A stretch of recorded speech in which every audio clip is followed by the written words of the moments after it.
နောက်တစ်ခုကတော့စိတ်ကိုဆုံးမတဲ့အခါမှာစဉ်းစားဉာဏ်နဲ့ဆုံးမတာဘယ်လိုဆုံးမတော့ဆိုလို့ရှိရင်ကိုယ်စိတ်ထဲမှာလူချင်းလောဘတတ်မဲ့တဲ့ရာဂတွေဖြစ်လာပြီဆိုလို့ရှိရင်လူချင်းလောဘတတ်မဲ့တဲ့ရာဂတွေဟာအပင်ငရဲကိုကြားစေနိုင်လောက်အောင်အကုသိုလ်မှုတွေတိုးပြီးတော့ဖြစ်လာစေတတ်တယ်မကြီးထွားခင်ကငါဟာသူ့ကိုထိမ့်သိမ်းရမယ်ကြီးထွားလာလို့ရှိရင်ယောဂလိုပဲ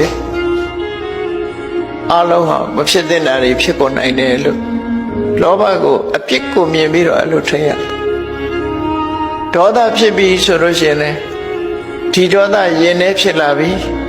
ရှင်ထဲကနေပြီးတော့နှုတ်ဖျားရောက်လာလိမ့်မယ်နှုတ်ဖျားရောက်လာလို့ရှိရင်ဆဲတာရဲတာဖြစ်လာပြီအဲ့ဒီကနေပြီးတော့လက်ပါလာတယ်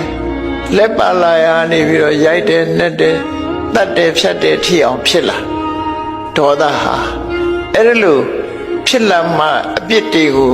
ရှုမြင်သုံးသပ်ပြီးရင်ထဲမှာဖြစ်တဲ့ဒေါသကိုရင်ထဲမှာပျောက်သွားအောင်ထိန်းချုပ်နိုင်ရဒါထိန်းတဲ့နည်းတစ်နည်းအပြစ်ကိုရှုမြင်ပြီးတော့ထိန်းတာ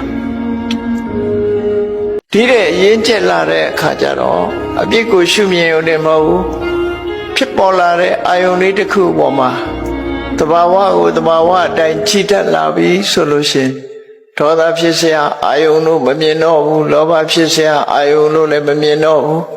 တဘာဝတရားတစ်ခုလို့သာမြင်တဲ့အခါမှာလောဘလည်းမဖြစ်တော့ဒေါသလည်းမဖြစ်တော့အဲ့ဒါလို့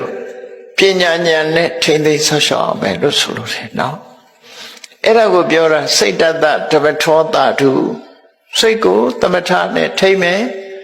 စိတ်ကိုဝိပဿနာကျင့်နည်းနဲ့ထိမ့်မယ်အဲ့ဒါလို့ထိမ့်လိုက်လို့စိတ်ထဲမှာလောဘဒေါသတွေမဖြစ်တော့ဘူးဒါတွေဝင်မလာတော့ဘူးတဘာဝအာယုံလေးပေါ်မှာပဲစိတ်ဟာတည်ငြိမ်သွားပြီဆိုလို့ရှိရင်ဒါယဉ်ကျေးသွားပြီလို့သူတို့ပြောတယ်